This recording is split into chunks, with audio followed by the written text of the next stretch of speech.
Howdy, howdy, howdy, and welcome to the Snort Cast. My name is Nguyen, and I'm so excited to have my guest who will be speaking about comedy and clowning. But before I bring him onto the show, the Snort Cast. What is the Snort Cast? The Snort Cast is an interview show talking to funny people from all around the world about how they got into comedy and why they use comedy in their storytelling and their work. And before we do that, I would like to know where you are watching the show from. Please let me know if you're watching the show live or on replay and which country that you are snorting from your destination. It's really important for me to know that we have snorters all around the world watching this show called the SnortCast. And for this month, for September, I'm supporting a charity called September.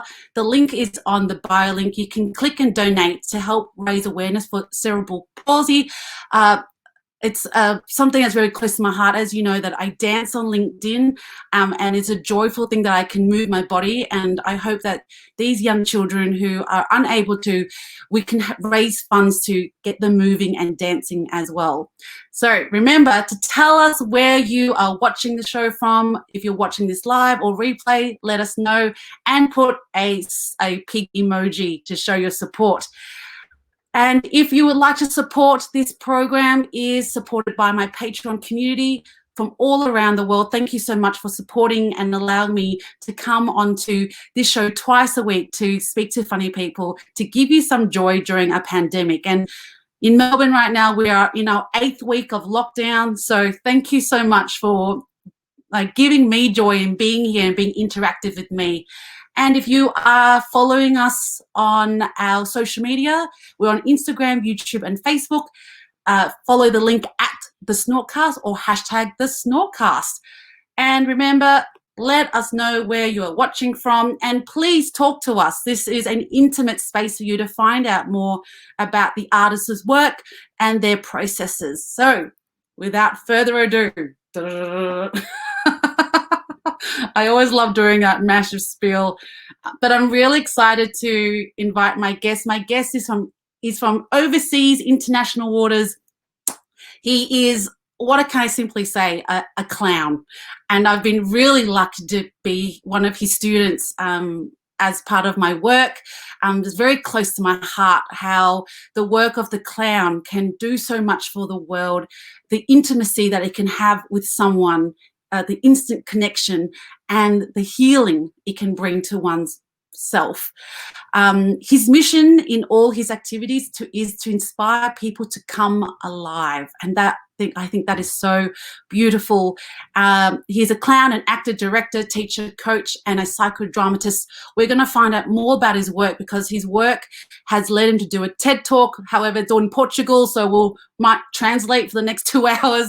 But I'm so excited to welcome my guest. But before I do want to show you a bit of his work so that you have a sample of what he does. So let's have a watch.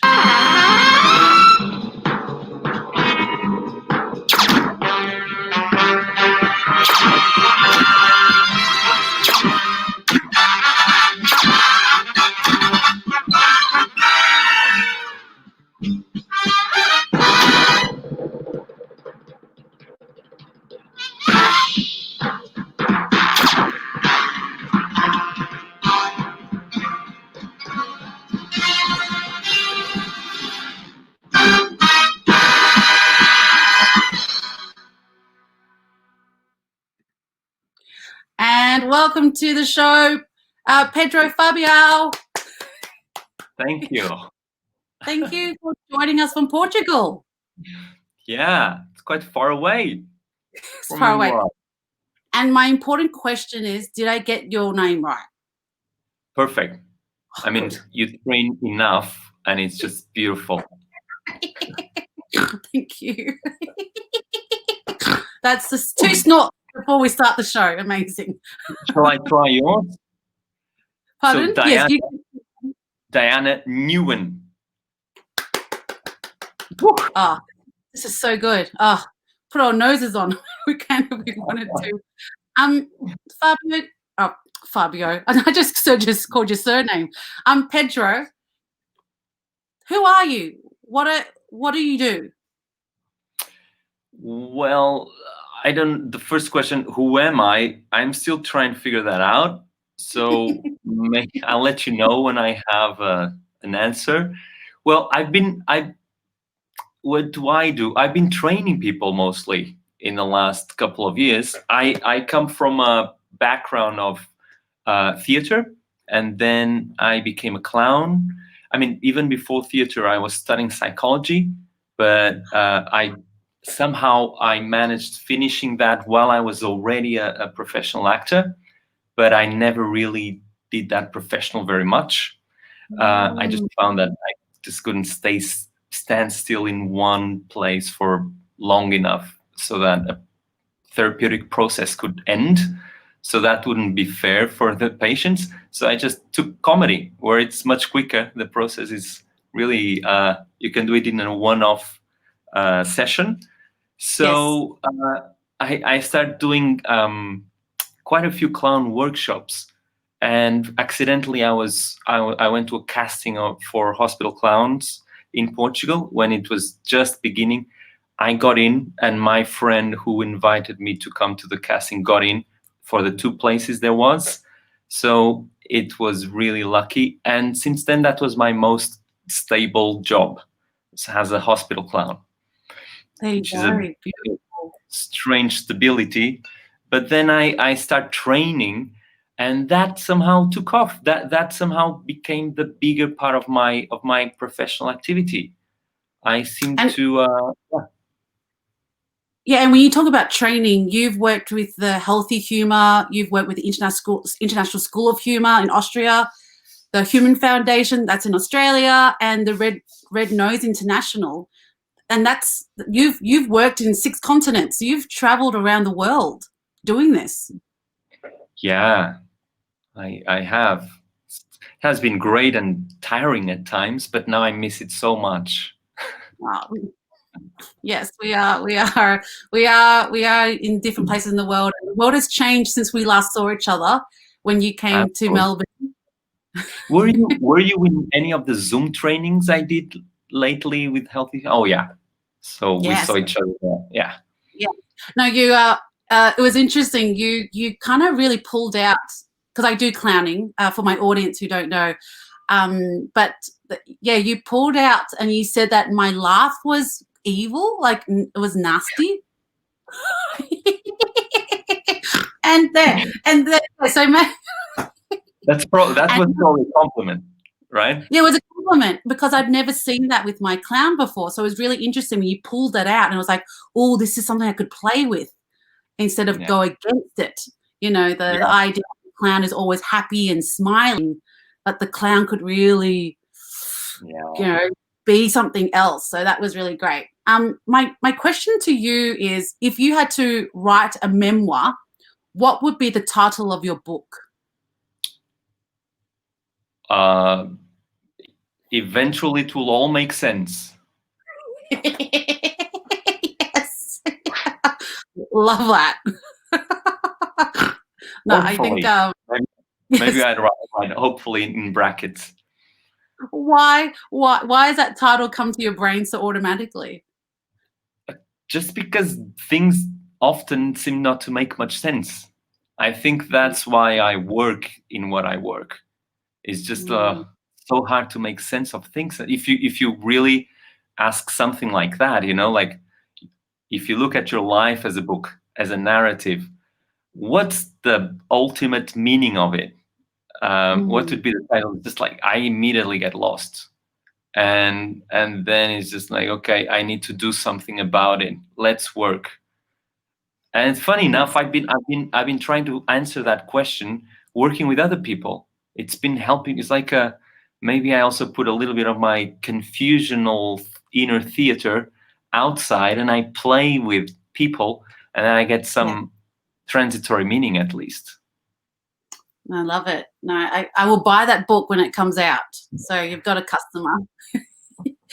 Can I want to ask the next question, which is, do you remember that first memory of comedy in your life?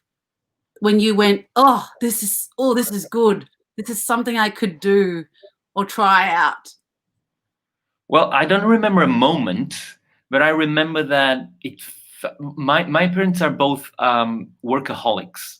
Like, I think even like they would say that themselves. It's that serious.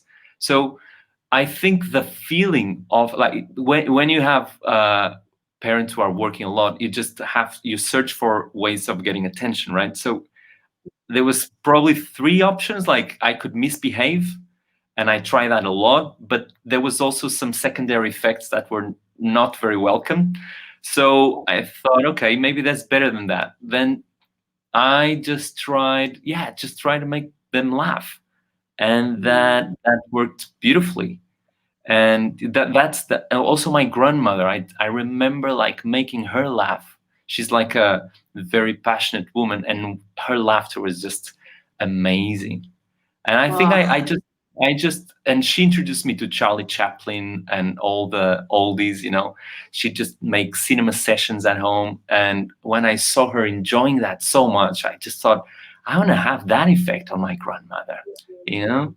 So a lot lovely. of my shows, actually, that video that I put on, it's of a show I did like 9 years ago. And I remember I took my grandmother to every single show I did and directed, because she would be the one I would look at. If she was enjoying it, I knew, okay, this is working.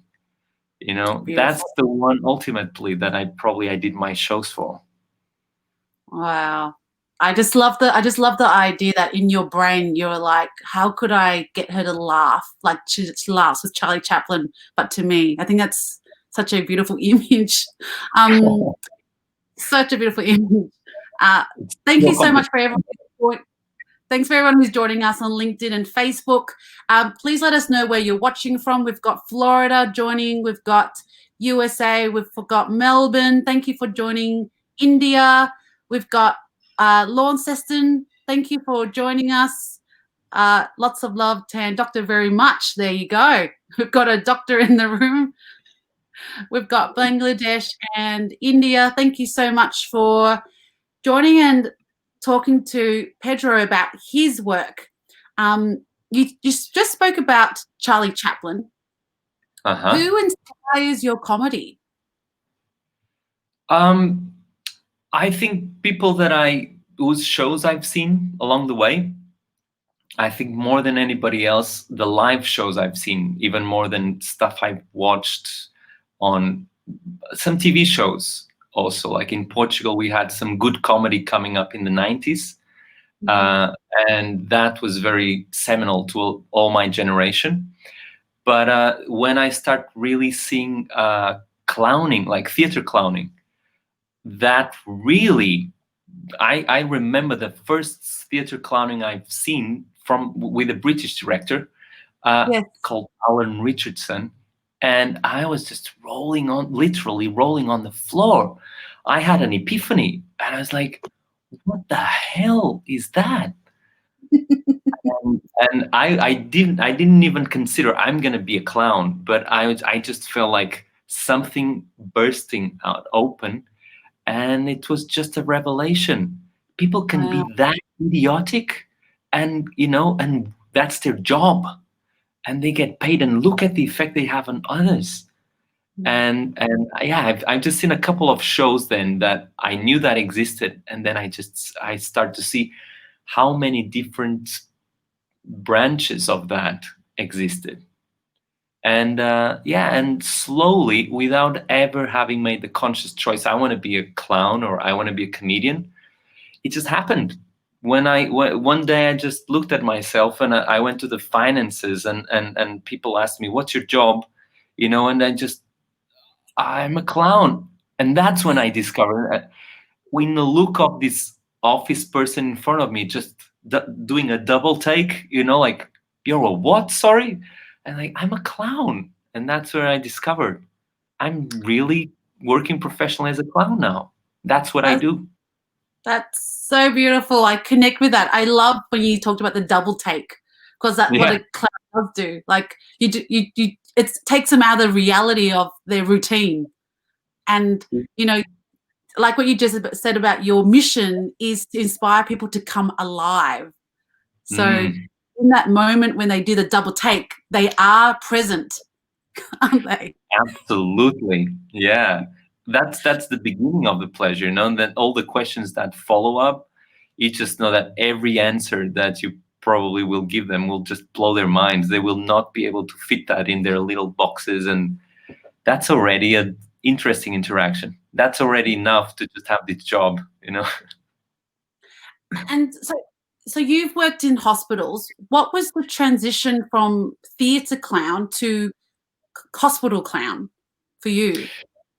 I never really fully transitioned because I kept on working with actors and on stage while I was hospital clowning. So hospital clowning was the only stable thing, and then I would, you know, that would also paid not so badly in a country like Portugal. So that gave me a really nice base to then explore whatever I wanted without worrying about, is this going to be a financial flop?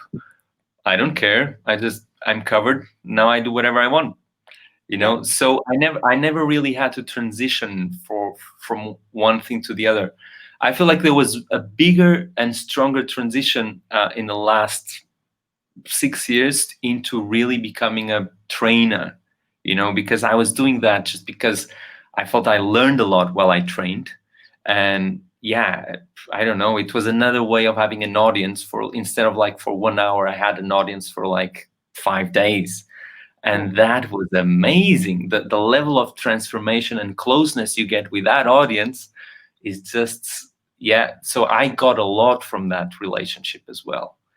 And it just became, I just found out I really love people, and I like to know more about them than just to be on stage and giving them something, you know, and then seeing how they react to that. So I really like to know more about them. So I think that's why also training and teaching became such a big part of my life now.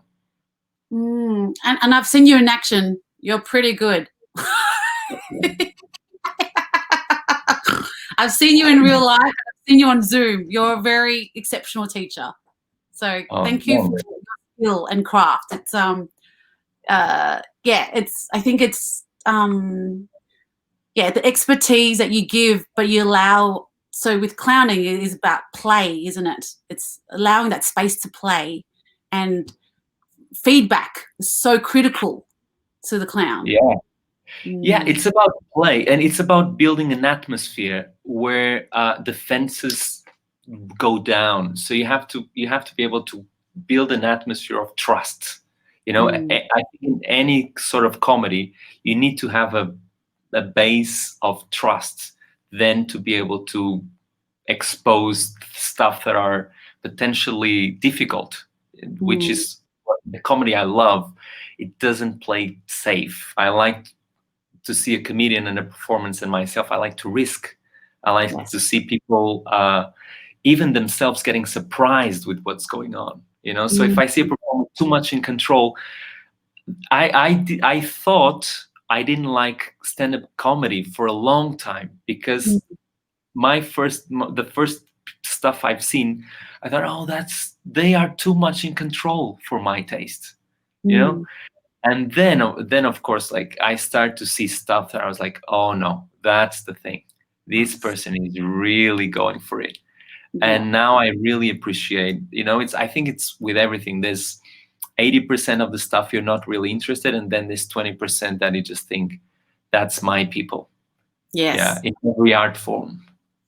So when I found those 20% on stand-up comedy, I just went like, yeah, my God. And now that's what I've been doing in lockdown. I've been trying to write a stand-up comedy show. No way. Surprise, surprise. Yeah. I mean, it's a hobby. It's going to be, I'm really facing it as a hobby. I'm putting no expectation, no pressure on that. And I will try out first with friends and probably flop big time, and then, you know, do the thing. Well, you know, I do stand up as well. So welcome. Thank you. Taking a lot of space there, Pedro. Maybe I'll ask you to teach me then a little bit. We can do a tandem. Yeah, we could do a Zoom show if we wanted to. No, we're not doing that. No Zoom stand-up. I can tell you it doesn't work. It doesn't work. Yeah. I do want to talk about clowning and healing, because you have taught, clown doctors specifically in their work to work in hospitals. Mm-hmm. And you talked about, and for me, I find like the clown in hospital is the off balance that's in the hospital, because everything's so regimented, everything's got procedures. But when a clown comes in with a red nose, and the famous clown that everyone knows around the world is Patch Adams, the movie. Right. That's the number one, call to. Like, you say clown doctor, I'm like, what's saying? Like Patch Adams, people go, why does clowning and healing intersect for you? I think they did from early, from since prehistoric times. A healer and the clown is still in many tribes the same person, and the healer, the doctor, the clown, I don't know, the judge sometimes, it's pretty much the same person. And I think they come together because human groups tend to accumulate tension. When we're just following the rules, the official rules and the unofficial rules, that generates a kind of a tension of, am I doing it well enough? And also reality changes all the time, so rules become obsolete all the time. Like we've seen that a lot now with this pandemic, right? So old things that used to work are now not working, and a lot of us are struggling with that. So that accumulates a lot of inner tension, and you need people that come with stuff out of left field to blow the boxes that we live in, and that's where you can release the tension.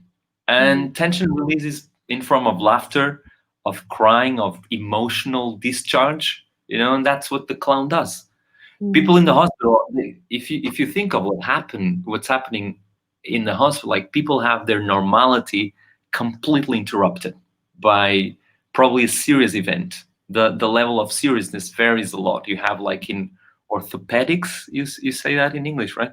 Like, sometimes you have kids that just broke a finger or an arm, and they are fine. They just want to play. Everything's okay. It's not a big deal.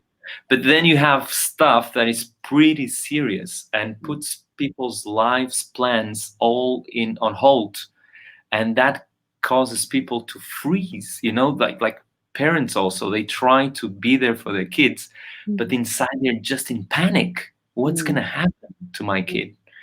And our role there is just to get things to go back into a flow, to get things moving. So when they see, like, it's already what happens in the hospital is not a place for a child, right? It's not prepared to allow a child to play, to just touch things and make meaning out of the world by interacting with it. Yes. So we go there and we allow them to become professional kids again, and then to do what they do, right? And when the parents see this tension being released, they also release the tension. So they express it, like, sometimes the reaction to us is cry. It's tears, and we know that's good. We don't discriminate. If they need to cry, they cry. If they need to laugh, they get into hysterical laughter. But we know that's our role. It's to just let things to start moving again, and everything that was on hold, they are free again to deal with what's really happening, right? Yeah. And I love the work of the clown in hospitals, because it does allow that explosion of emotion that is locked in. Like, you spoke about how you dislike the Zoom box because the box limits you with that emotion, doesn't it?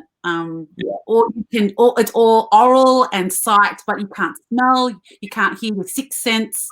It's like being clowning underwater. It's pretty much. I told you, I sometimes I say this when I work on Zooms, like this, like our planet became inhabitable, and we have all to move to Mars and to try to be humans there. This is really artificial. It's not where our bodies and our system of communication got made for. So we need to really be always spending a lot of energy adapting to it. So working on Zoom has that. Yes, it does. And we're adapting to it, but our like, you're a theatre trained actor. I'm too, like, our life is live, isn't it? It's the instant gratification from the audience saying yes or no. That's our drug. That's our drug, and I think a lot of us have been falling into depression because suddenly it's like we're in abstinence of the drug and we have no support. I think that's what differentiates that's one of the things that actors and comedians have. They have this need of a really intense burst.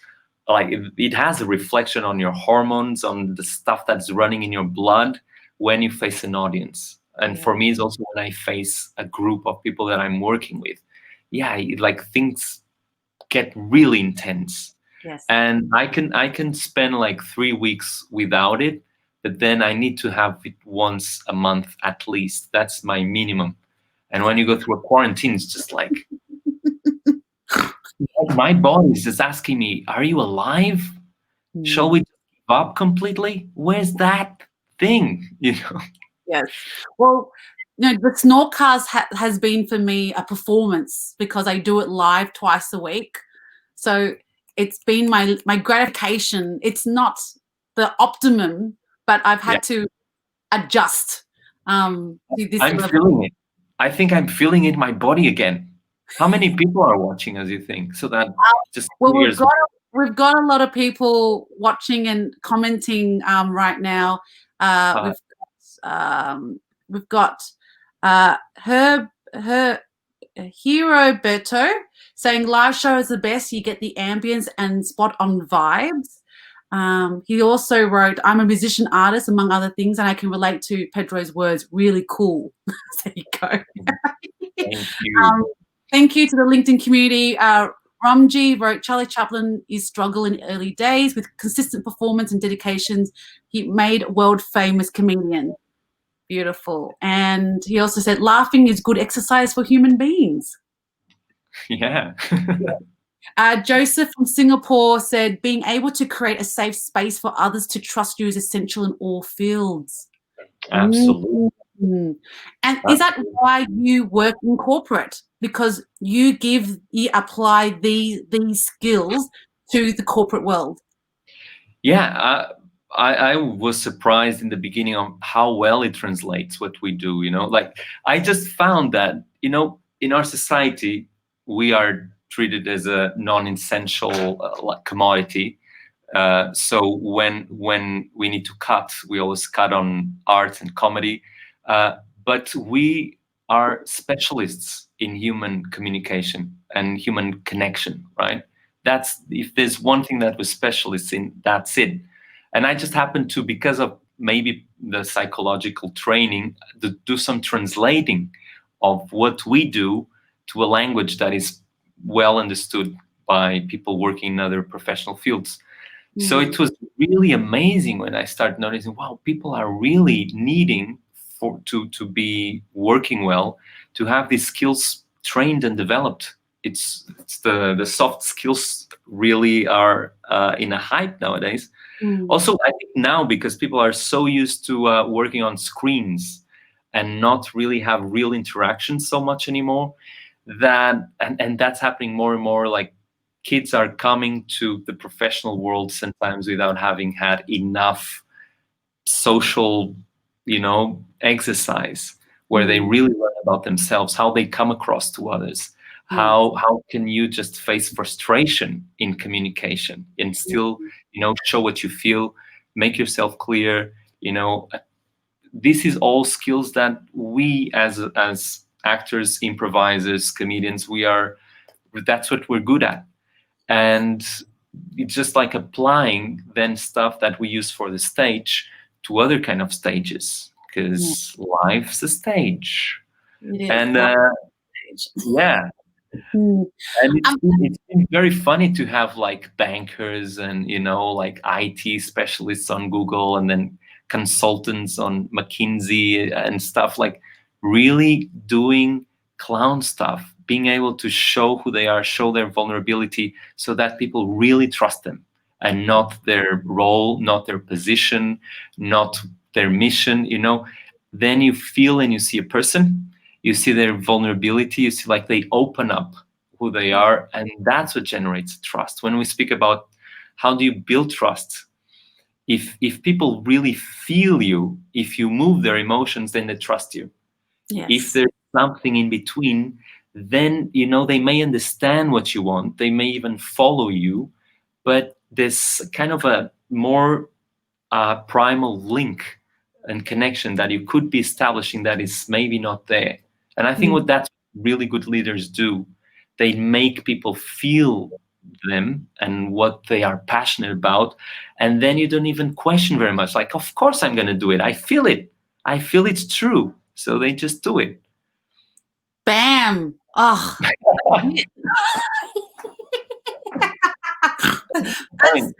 That's in your done, right? Huh? That's in your next TED Talk. Yeah. This being recorded, right? Because I need to recover this. That was beautiful. That is so beautiful. No, I'm digesting what you just said. Wow. Yeah, let's take a moment. That's I forgot about what I said, so please don't ask me more about what I just said. I channel stuff. That's one of the reasons why also I teach. When I'm teaching, in my real life, I feel often like a loser, right? It's just like, oh my God, here I'm doing this again. But then when I teach, it's like I get out of the way and something does the work, you know, and then I get out, it's like, wow, who did that? And that's a great feeling. You're going to be fine in stand-up. You're going to be fine. Thanks, Diana. Positive feedback even before I start. No, because you just know, because I can hear it. Why you just know how to manipulate the audience, like how it is. It's a wonderful skill to have, and that is a skill of a comedian or a clown. Like I'm not saying manipulation in the bad form. Like when we think manipulation, we think of bad. You know, I'm going to get what I want, but it is able to play. Persuasion, right? It's like persuasion. Persuasion. Yes. Yeah. So you'll be fine. I do want to talk to you about this. We're going to shift a gear, which is like my audience is from LinkedIn, the myths about clowns, because yes, I know. We'll talk it very quickly because I think it is really important to demystify what clowns are, and you know how popular culture has created clowns. How have you kind of, you know, cut that down so that your work is essentially what you just said about truth and vulnerability? Because the clowns that we see in popular culture is not that. No. And look, the clowns we've seen popular culture in Anglo-Saxon culture is different to what you see, for instance, in French culture or Spanish-speaking culture. Because in other cultures, there's a respect for the clown that probably was lost in the Anglo-Saxon culture in a way, because it's still also very valued. I think it's just shifted into not really the red nose, painted face version of clown that people relate when they speak about clown. I see a lot of comedians going like, I'm not a clown, you know? People think that what I'm doing is just being a clown, just a clown, you know? And I go like, wow, the clown is the ultimate form of comedy, is the one that is the deepest and the most universal. That's the one.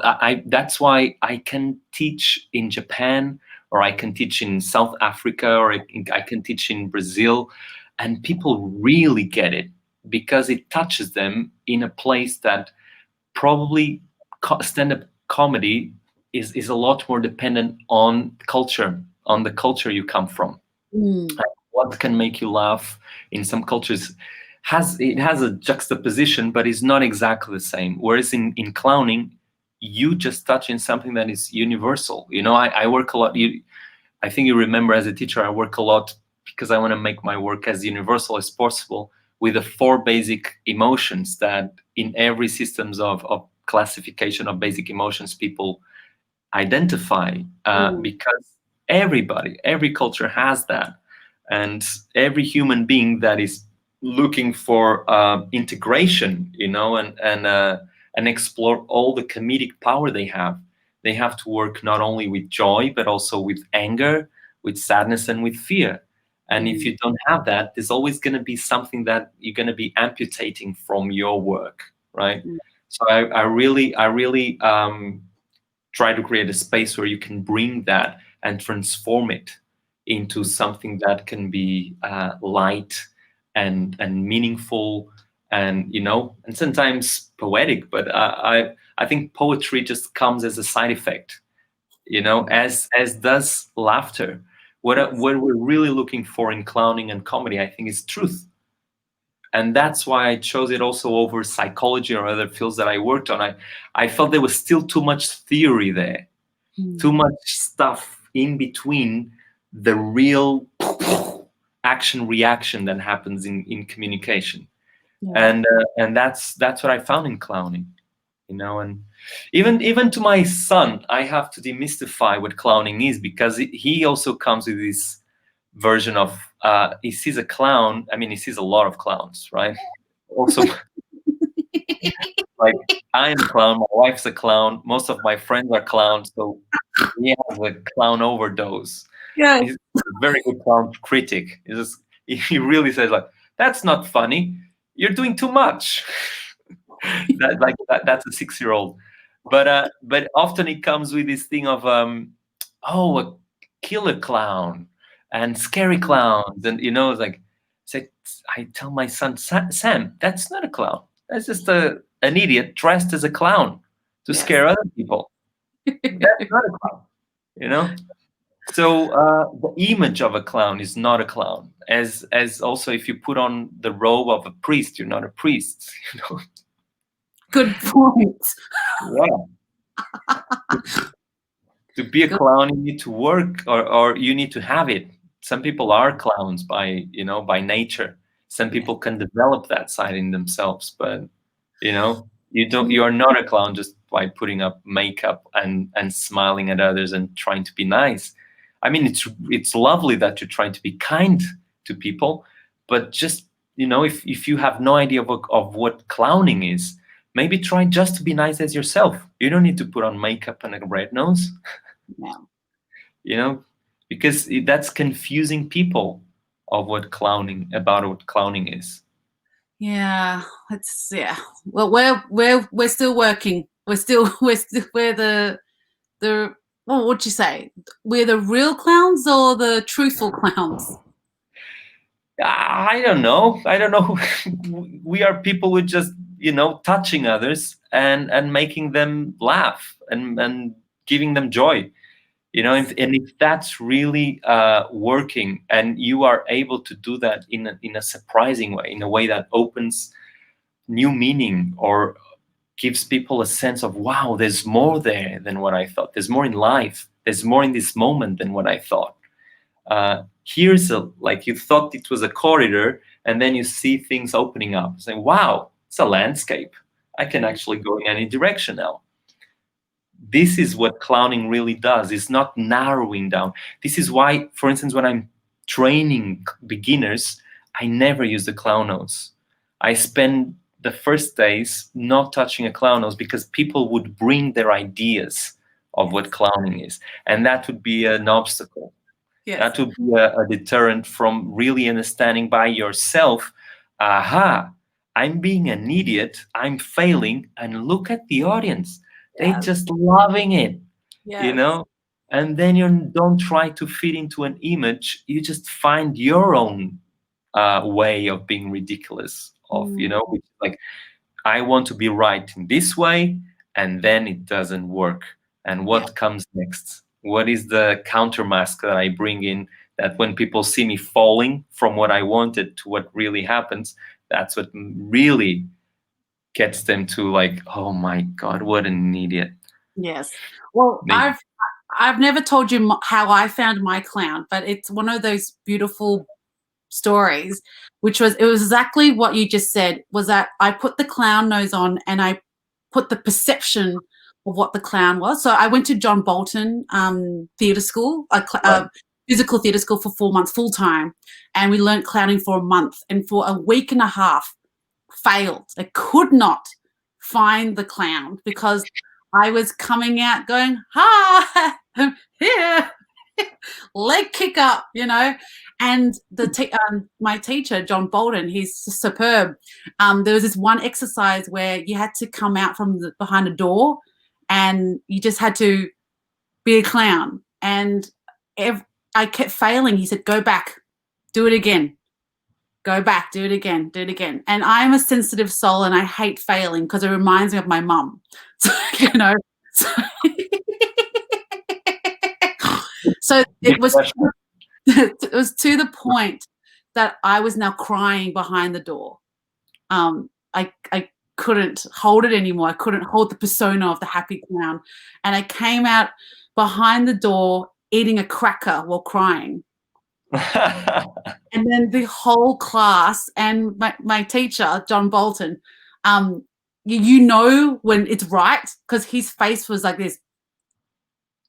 Like, and I was just crying. I was this clown who, my honest truth, my core was just being available with my emotion and not closing it. The explosion was the crying. So that's beautiful. That's a beautiful story. And that's a perfect example of this thing. Like, you just reached your defeat, right? You got fully defeated. So this idea you had was destroy. Every time you came out was like another blow. Poof, drop that. Stop being nice. Stop trying to please. And then you just go like, oh, but who am I then? And then that's people go like that. Yes. That person has no idea, who's lost and just has a cracker to, beautiful. That's what people all feel in the end, like people feel like that. Yeah. We're all trying to pretend everything's like, yeah, I know what I'm doing. Yeah, look at me. And then inside, just like, we're really like a kid. We have at least this part of like, no idea. Yeah. That's why I would name my book that way, Eventually it will all make sense. Because right now, it eventually will make all sense. Yeah. Thank you for joining us, who's watching on LinkedIn. We've got questions for you, Pedro. There's a couple of questions, but before we go to questions, I want to talk about your TED Talk. It's called "Laughing is the Best Medicine." It's in Portuguese, so you can only... Is it right, Portuguese? Yeah, it is. It is in very good Portuguese. My Portuguese is really good. Yeah, great. Well, I won't be able to tell because I don't understand Portuguese. But if you do happen to watch it, you can just type it in Pedro's name. You can find it, and you might be able to translate it if you've got a Portuguese friend. But because our audience is from LinkedIn predominantly, they are very curious about how to apply comedy to their presentation. And we've been talking about applying it to life. How to be alive now and being present. So what would be your tip in how people can apply comedy to their story or to their life, if I have to reframe the question? Right. So I'd say, like, the first thing you have to do in clowning is breathe. And that's the most simple truth and the one that people forget the most. So if you breathe well, chances are that people are gonna really relax too, and when you see them relaxing, you relax. That's a good cycle to have. So the most common problem that you need to fix in the beginning when you start clowning is that people just don't relax. They don't let go of like their fear, their all the pressure they're feeling. So a really good tool is to really develop a good relationship with your breath, because it allows you to take in, but if you breathe deeply, it also allows you to to really release, you know. And then, yeah, it's just like it's not easy. I hate to give tips like this because they sound very good, but then to put them into practice, like, yeah, try this, and then people just like, oh, just give me a break. You know, like I could say, like, when you breathe out, emotions will definitely come. You will get in touch with your emotions. So if you can own those emotions and start from there, you know, which is not an easy task. You know, you can be afraid. You're probably afraid when you start, you know, but if you really go like, oh shit, and instead of coming out as a champ, you just come out, you know, this is where I'm at the moment. And you try to really play like low profile and connect with your friend on the other side. Yeah. And look at the audience, try to see a friendly face, and you know, look at them. One of the exercises we also do in beginning training is to come out and treat the audience as if they're all babies, just for an exercise, right? So you kind of, you know, baby talk, you do baby talk to the, don't do that in your presentation, by the way. It's just like an image. You just exercise maybe with a baby, with a real baby, or with somebody that you have no problems looking like an idiot for, and you just see the reaction. If you really see this in somebody and you can extrapolate to the audience.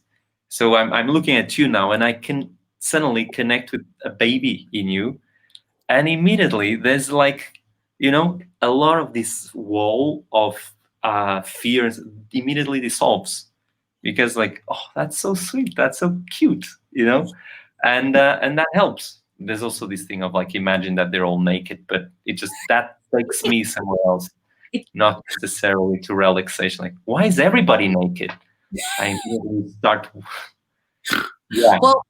Well, the great thing about you is that you are running training workshops, and so if you are interested in any of these exercises that Pedro has been talking about, you will be able to find him on LinkedIn. I'll tag him in the bio link, and so you could find out more about his work, because you do it.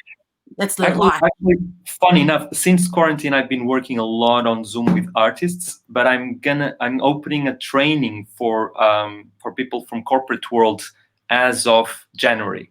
It's gonna start in January. Yeah. Fantastic. Well, you'll have to come back on my other show and we can talk more about it, and you can get more people on LinkedIn.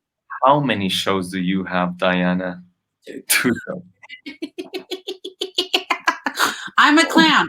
I'm a hard-working clown. That's what I am. Hard-working clown in business. Yes. Oh. We're going to do the Q&A now, and thank you so much for generously giving your time, Pedro. Our audience are asking, have you ever seen Abbott and Costello? Nope. Nope. That's a simple answer. But I will.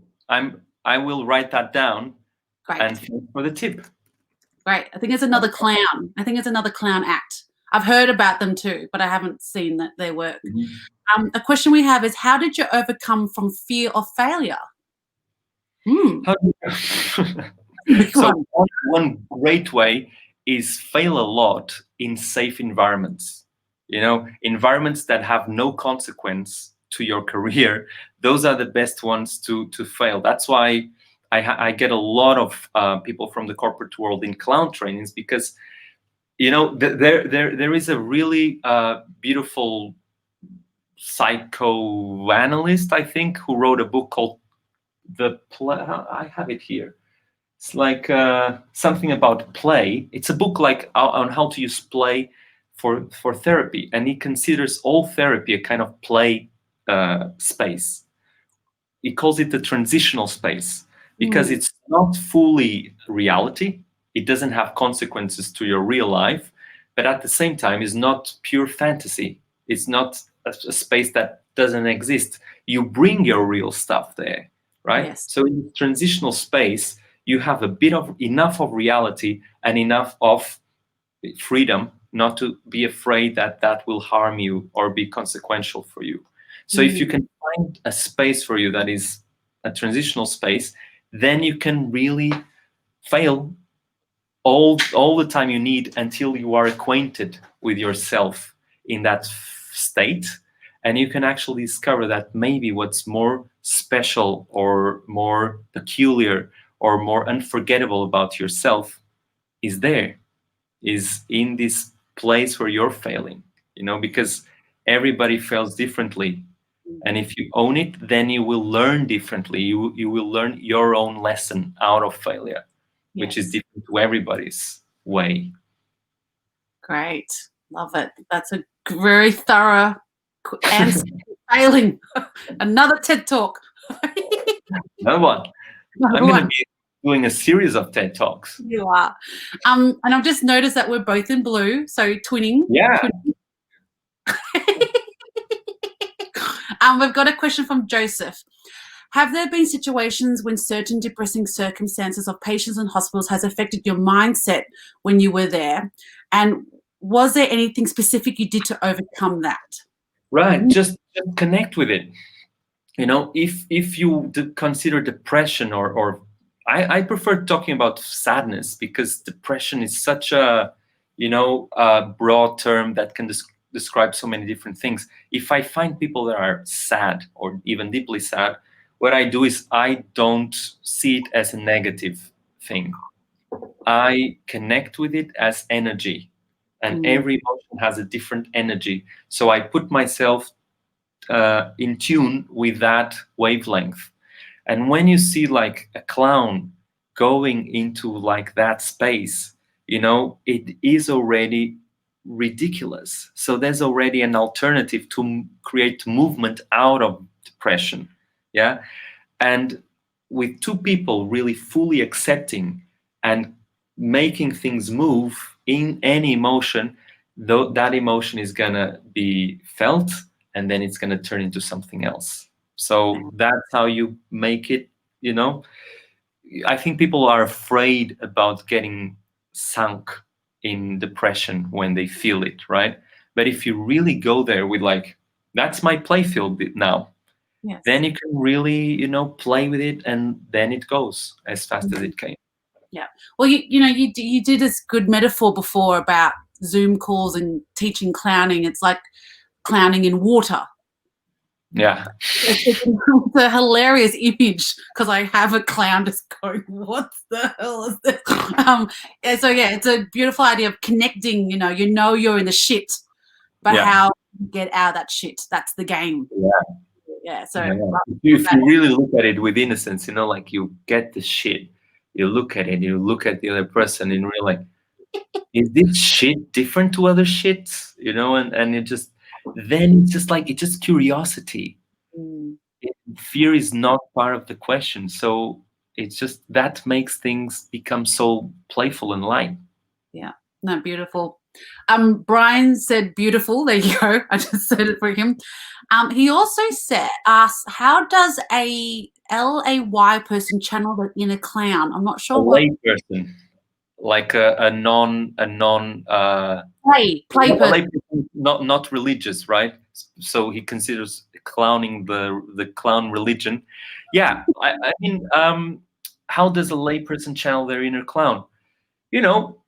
Again, if you have the pleasure of revealing what's, for instance, if you're in a party and you hit your leg on something and it hurts like hell, are you gonna pretend nothing happened, or are you just gonna let yourself make a scene out of it? Are you gonna create a space where you can, show others that, you fell on the floor, or you slipped, or when you trip in the street, are you the kind of person who can then look around and just share a smile with whoever saw it, or pretend nothing happened? And that can start with something as simple as that. Just try to own the little trips you have in life, and look around and say, hey guys, did you see that? Embarrassing, right? Ownership of the shit. That's it. Love it. Yeah. Own it.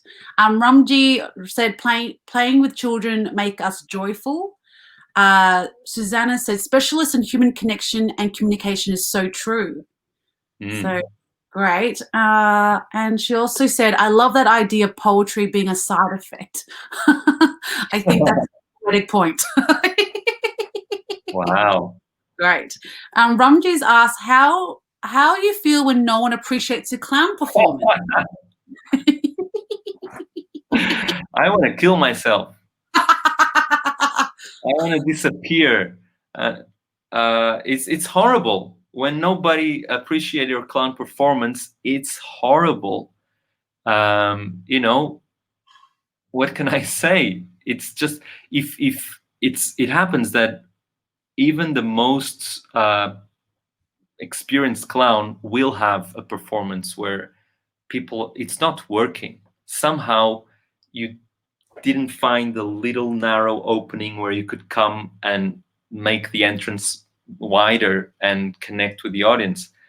It feels like shit. It's not for anybody, you know. It's for people who are willing to sacrifice moments of their lives where it's just like being in almost dying sometimes. If you have a big crowd and you are failing, sometimes it's like shit. I'm like, it's part of the comedy jargon. I'm dying over here, right? Yeah. And it feels like it's amazing how our brain activates the same parts as when you are in risk of death, you know? So, yeah, if you're really experienced, maybe you can just own it again, same thing, and just go like, you look at everybody's going, shit, this is really not working, right? You know, and if you just, you know, look at them with that courage and own it, then they will at least respect you. Yes. Yeah. That's a respectable thing to do when it's really, I'm saying this for the worst night of your life on stage. I found that, and you know, because I've done stand-up for the last 4 or 5 years, and it's not going to be perfect, but when you acknowledge that a joke didn't hit, you tell the audience, you don't cover it up. The audience actually give you respect, because you're being present in the moment. You're actually listening to the room, and it's with clowning as well. Like, if it doesn't work, you admit to it, and the trust, the audience trusts you even more because you can say, "Oh, I'm in the shit." Yeah. The thing is that in stand-up comedy, in clowning, it's much more about the body, your body reaction, than probably on stand-up. And with a clown, you just can really express what's going on physically.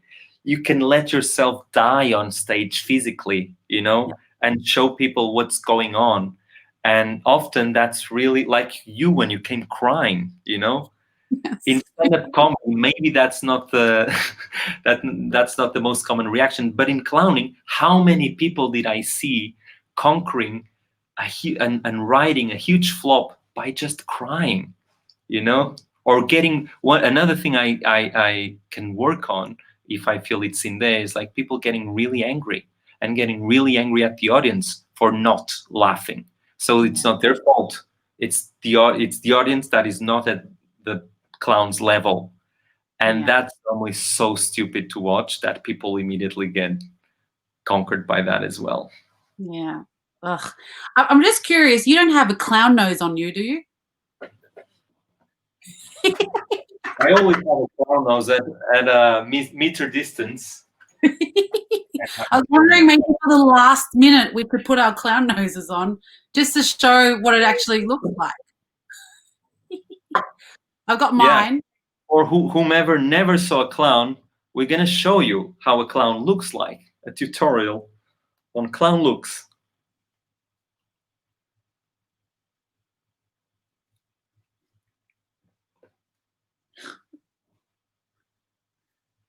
It's so much different.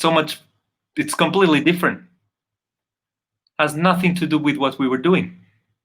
No. Oh. Who's running the show now? I don't know. Anybody in the audience would like to step up?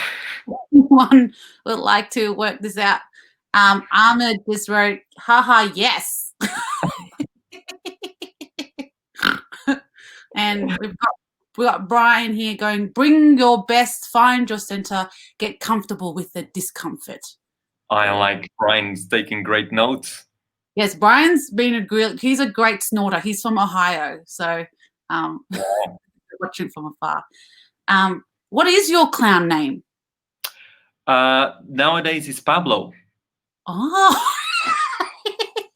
really? Yeah, because everybody calls me Pablo when I go to the English-speaking world. You know, in Australia, they even bought my flight under the name Pablo. Oh, no, they did. They had to buy a new flight. I don't know why people see a Pablo in me in so many places that I just gave that name to my clown. And now I am Pablo.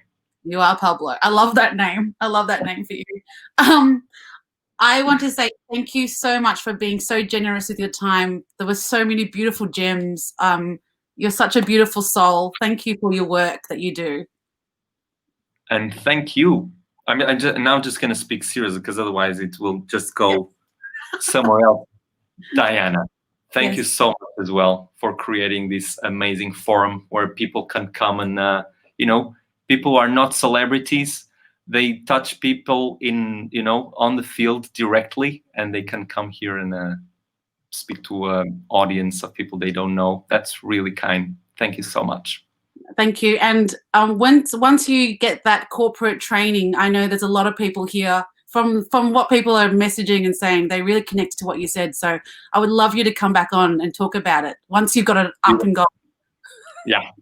All right. Beautiful. Thank you so much for everyone for joining. Thank you. We've got another interview this Thursday, and we will see you all this Thursday. Bye.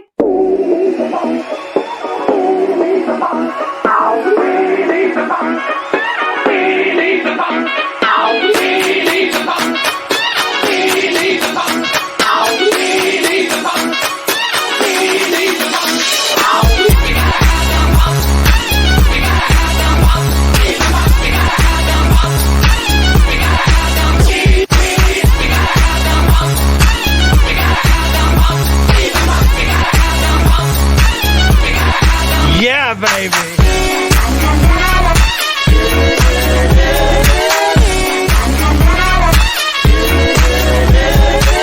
Yeah.